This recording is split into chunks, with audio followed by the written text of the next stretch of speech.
Hello students, good morning to all of you. So here I am going to discuss an important problem from NCERT oscillations example 14.4 और इस example में हम समझने की कोशिश करेंगे किसी भी लाइक सर्कुलर मोशन को ऑब्जर्व करते हुए हम कैसे एसएचएम की इक्वेशन को राइट कर सकते हैं। तो हमारे सामने दो एग्जाम्पल दे के रखे हैं। पहले एग्जाम्पल से शुरू करता हूँ।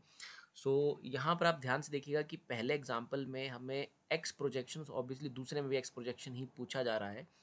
सो in the first example their particle जो है t0 पर स्टूडेंट्स पॉइंट p पर है। पॉइंट p पर जो है पार्टिकल है, हमें उसकी x प्रोजेक्शन लिखनी है।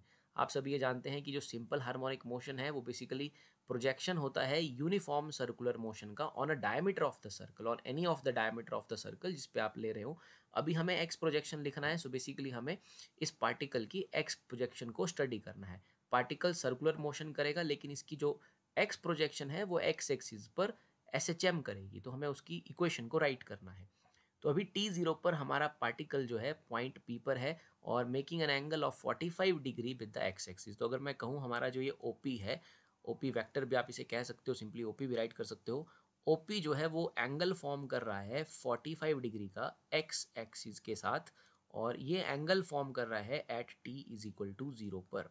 ओके स्टूडेंट्स, ध्यान रखिएगा कि इस चीज़ का बहुत इंपॉर्टेंस है वो कितना एंगल फॉर्म कर रहा है t0 पर, बिकॉज यही चीज़ डिसाइड करेगी कि आपका इनिशियल फेज कितना रहने वाला है इक्वेशन के लिए। तो आप इसकी एक्स प्रोजेक्शन लिखने जा रहे हो। किसी भी एक्स प्रोजेक्शन को जब हम राइट करते हैं जनरली तो हमारा इक्वेशन रहता है x equal to a cos omega t plus phi naught. कई जगह इसे फाई भी लिखा रहता है। Phi naught means our initial phase. तो ये जो इनिशियल फेज है ये डिपेंड करता है आपकी t0 पर आपका पोजीशन और आपका वेलोसिटी क्या है उसके ऊपर डिपेंड करता है आपका इनिशियल फेज। तो अब हम अपने क्वेश्चन नंबर 1 के लिए लिखने जा रहे हैं। So it is simply x equal to a, इसका रेडियस भी a ही है तो इसका जो एम्पलीट्यूड रहेगा वो a रहेगा, कॉस एंड यहाँ हम लिखते हैं students omega t plus phi naught. अब मैं ये लिखने से पहले जस्ट अ मिनट पहले इसको सॉल्व कर लेते हैं कि हमें कितना यहाँ पर एंगल लिखना है। देखिए हमारा पार्टिकल t0 पर 45 डिग्री का एंगल बना रहा है। मान लेते हैं कि लेट सपोज ये कुछ t टाइम के लिए जो है आगे चलता है। सो t टाइम में let suppose it will make an angle of theta और we can say that theta is equal to omega T.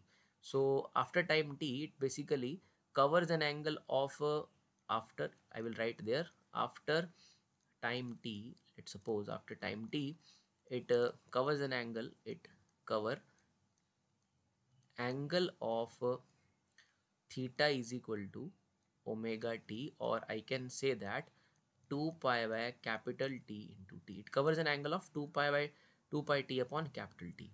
But after time t ये एंगल कवर करने के बाद ये x एक्सिस के साथ क्या एंगल बनाएगा? ये x एक्सिस के साथ ऑलरेडी 45 बना रहा था, तो आफ्टर टाइम t ये x एक्सिस के साथ जो एंगल बनाएगा स्टूडेंट्स वो बनेगा 2 pi capital T small t plus 45 means pi by 4।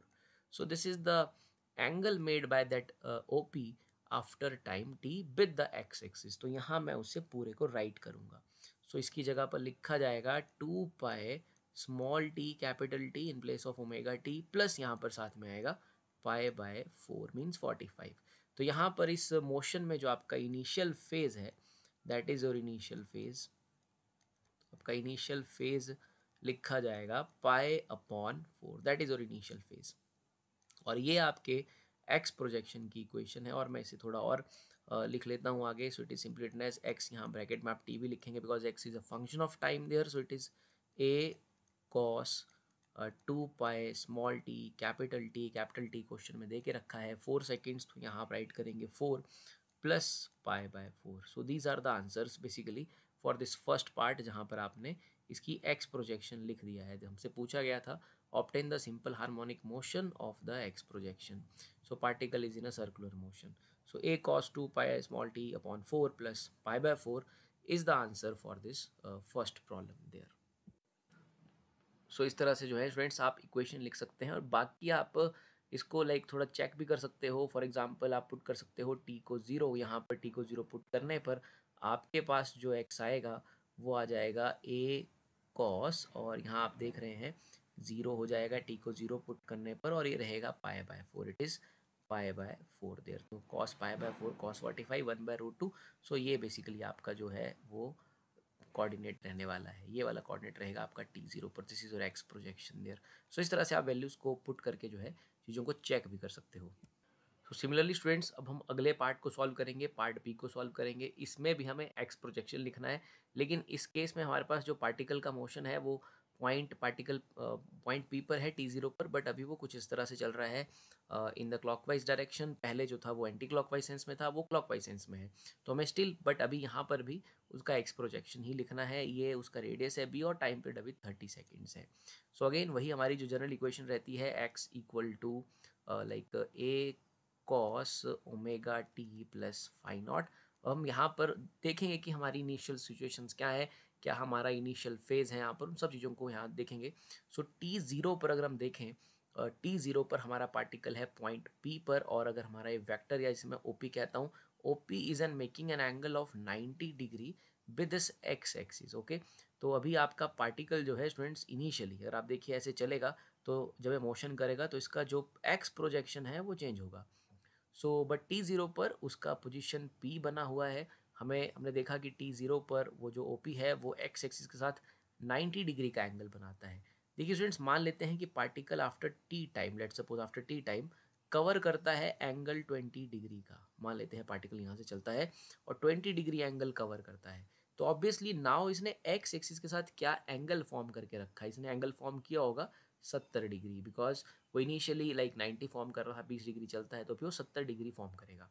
तो आई कैन से दैट कि after time t, let suppose after time t जो पार्टिकल है covers an angle of obviously 2 pi small t by capital T, ये cover करेगा। But angle बनाएगा कितना axis के साथ, so but make angle of basically pi by 2 students, it is pi by 2 minus 2 pi small t by capital T, but it makes an angle of pi by 2 minus 2 pi small t by capital T with x axis. So this is the situation there. तो भी x axis के साथ उसने इतना angle बना के रखा है। तो now will write the equation there. तो हमारी इक्वेशन बनेगी x इक्वल टू ए की जगह सॉरी यहाँ आ जाएगा अपने पास b स्टूडेंट्स, क्योंकि इसमें रेडियस जो है वो b है। It is b cos, and in place of this omega t plus phi naught we will write pi by 2 minus 2 pi small t by capital T. So this is the equation there. ये हमारी यहाँ पर students equation आ गई है। इसको हम cos की property का इस्तेमाल करते हुए ऐसे भी राइट कर सकते हैं, it is x equal to b cos 2 pi small t upon capital T minus pi upon 2। So यहाँ से हमें क्लियर कट ऑब्जर्व करने पे देखिए टाइम पीरियड 30 दिया है, आप टी की जगह 30 पुट कर सकते हो। यहाँ पर इक्वेशन को ऑब्जर्व करने से हमें पता चलता है कि इस मोशन में जो हमारा इनिशियल फेज है, the initial phase in this case is minus pi upon 2 radian. This is the initial phase for this particular motion. So और आप इसको साइन की टर्म्स में भी इस चीज़ को लिख सकते हो। अगेन साइन कॉस का रिलेशन यूज़ कर सकते हो। Cos 90 minus theta can be expressed as sine theta. So this equation can be written as x equal to b, और यहाँ आप राइट कर सकते हो साइन, और this is 90 minus theta, so theta is your like 2 pi small t by capital T, so you will write it as 2 pi small T upon capital T. Students, आप इसे cross check कर सकते हो, like आप T को 0 substitute कर दीजिए। T को 0 पुट करने पर यहाँ पर आपके पास स्टूडेंट्स बन जाएगा 0, और साइन 0 इज 0, तो ऑब्वियसली t0 पर आपकी जो एक्स प्रोजेक्शन थी वो 0 थी। t0 पर एक्स प्रोजेक्शन आपका 0 था, तो इस तरह से भी आप इसे कंफर्म कर सकते हो। So this is the equation in terms of sine.